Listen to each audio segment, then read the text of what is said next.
El siguiente ejercicio nos dice, obtenga la segunda derivada de y, perdón, con respecto a la derivada de x como una función, en este caso, de una ecuación paramétrica, ¿cierto? Tenemos xt menos t cuadrado y equivalente a t menos t al cubo. Entonces, cuando nosotros trabajamos estas expresiones, que a realidad uno las mira y a uno le perturba la mente que te pongan esto. Entonces, ¿qué es lo que nosotros vamos a hacer y vamos a ir desarrollando esto? Lo que tenemos que obtener nosotros primero acá es la doble derivada, es decir, la segunda derivada. Entonces, para poder trabajar esto, y lo vamos a ir trabajando bien rapidito, porque la verdad uno lo ve visualmente difícil, pero no es para nada complejo. Entonces, lo que nosotros vamos a decir acá, y el primer paso es que tenemos que obtener la primera derivada. Es decir, y la primera derivada va a corresponder en este caso, es decir, la derivada de y con respecto a la derivada de x. Es decir, que estamos diciendo que derivemos y con respecto a la variable t, ¿cierto? Y abajo la derivada de x con respecto a dt. Entonces, si ahora yo observo esto, si yo acá miro, observo, por ejemplo, la y, ¿cierto? La función y la derivo. ¿A cuánto va a corresponder, por ejemplo, la derivada de t? Va a ser 1 menos t al cubo, que eso va a corresponder a decir menos 3t cuadrado. Es decir, esa va a ser la derivada de y, es decir, va a ser, entonces la voy a escribir, va a ser 1 menos 3t cuadrado. Luego, ¿cuánto va a ser ahora la derivada del denominador? Es decir, derivar ahora, en este caso, t menos t cuadrado. Es decir, va a corresponder a decir 1 menos 2t, ¿cierto? Entonces, ahora, ¿qué hice yo? Obtuve la primera derivada. Esa es la primera derivada. Entonces, ahora, ¿qué tengo que obtener? Tengo que obtener la segunda derivada, de la de segundo orden en este caso, que vamos a llamar nosotros. Y la ¿qué fue eso? Ahora, la derivada de segundo orden que vamos a llamar nosotros va a corresponder en este caso a que nosotros derivemos lo que obtuvimos anteriormente, es decir, la derivada de y, pero ahora con respecto a la variable t. Es decir, me explico que en este caso vamos a derivar el resultado anterior con respecto a t. O sea, vamos a volver a derivar. Es decir, el resultado que nos dio 1 menos 3t cuadrado partido en 1 menos 2t, lo vamos a, en este caso, a derivar. ¿Sí? Entonces, ¿cómo vamos a derivar esto? Si nosotros observamos, y aquí hay que hacer un poquito de memoria con otras matemáticas, recordando algunas reglas pasadas que se ven en cursos pasados, ¿cómo puedo derivar esto? Y es a través siempre de la regla del cociente, a simple vista, ¿cierto? ¿Y cómo era la regla del cociente? Que nos decía que en este caso, la regla del cociente, por si no lo recuerdan, dice que en este caso, bueno, identificamos claramente el numerador y el denominador, ¿ya? Porque eso es regla del cociente porque hay una división. Dice que el primer paso va a corresponder en este caso a derivar en este caso el numerador. Por ejemplo, si yo derivo esto, ¿cierto? ¿A cuánto va a corresponder? El 1 va a convertirse en 0 y nos va a quedar menos 3t, que va a corresponder a decir menos 6t. Por ahora, el denominador sin derivar. Ahora es decir, lo que está abajo no lo derivo. Es decir, va a ser 1 menos 2t. Luego eso menos ahora el numerador, es decir, la parte que estaba arriba, no la voy a derivar porque delante la derivé. Sino ahora va a ser 1 menos 3t cuadrado.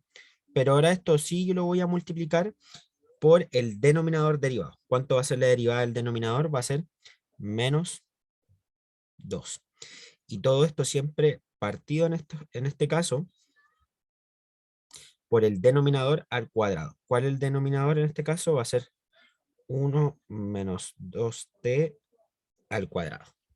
Entonces, ahora en verdad lo que queda es solamente trabajar esta expresión, y esto es solo aplicar términos semejantes. Por ejemplo, aquí va a corresponder, nos va a quedar menos 6t lo primero, luego nos va a quedar más 12t al cuadrado, luego acá menos 1, ¿cierto? Vamos a escribir acá en un paréntesis para no confundirnos, menos 1 más 3t cuadrado por menos 2. Recordemos que esto está todo partido en 1 menos 2t cuadrado. Finalmente acá nos va a quedar menos 6t más 12t cuadrado, y acá va a ser menos 1 por menos 2 más 2, y 3t cuadrado por menos 2 va a ser menos 6t cuadrado. Todo eso partido en este caso, en 1 menos 2t cuadrado. Si ahora, bueno, aplico términos semejantes. En este caso, ¿qué nos va a quedar si aplicamos acá 12t cuadrado menos 6t cuadrado? Va a corresponder a 6t cuadrado, ¿cierto? Luego, ¿qué voy a obtener yo acá? Voy a obtener menos 6t continuando con la lógica. Finalmente nos va a quedar el más 2, ¿sí? Todo eso partido en qué?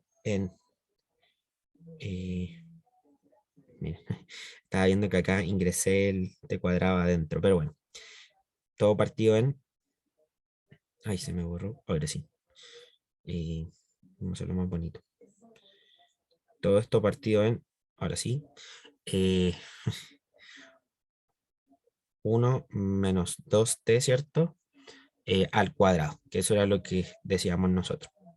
Entonces, ahora, este es el resultado de qué? De la segunda derivada. Recomiendo que memoricen la regla del cociente, que es lo más probable la que más se utilice cuando realizamos este tipo de expresiones. Finalmente obtenemos la segunda derivada, entonces ahora lo que nos queda a nosotros hacer es formar lo que nosotros vamos a llamar como la segunda derivada de y con respecto a la derivada de x al cuadrado. Es decir, finalmente formamos esto que hablamos que nos habla en el enunciado, es decir, la, la derivada de orden 2, ¿cierto? De y con respecto a la derivada de x al cuadrado, que por ejemplo la derivada de la parte del numerador va a corresponder a lo que obtuvimos recién, es decir, la primera derivada con respecto a dt, y en la parte del denominador, ¿qué es ese dx cuadrado? Corresponde a la derivada de x con respecto a dt. Es decir, ¿qué va a ir en el numerador? Lo que nos dio recientemente. Esto corresponde a la derivada de y con respecto a dt. Es decir, lo que nos habla acá. Es decir, yo lo voy a transcribir tal cual. Es decir, va a ser en este caso, eh, si lo transcribo, va a corresponder a... Va a ser 6t cuadrado menos 6t más 2 partido en 1 menos 2t al cuadrado. Todo eso partido por qué cosa nos dice por dx con respecto a dt. Eso nos dice el denominador. ¿Qué es dx con respecto a dt? Si yo observo acá dice dx con respecto a dt, ¿a qué correspondía? A 1 menos 2t. Es decir, eso es lo que yo voy a escribir acá abajito. La derivada con respecto a x que obtuve al comienzo. Y en este caso, para poder igualarlo, lo voy a partir en 1, ya para poder aplicar la ley de los extremos de la oreja. Es decir, los extremos de afuera corresponden al numerador, es decir, va a ser 6t cuadrado menos 6t más 2, partido en este caso, si realizo aquí, 1 menos 2t, es lo mismo que le aumentemos un valor al elevado, es decir, 1 menos 2t al cubo. Y ese sería el resultado y lo que busca este tipo de ejercicio, este tipo de expresiones.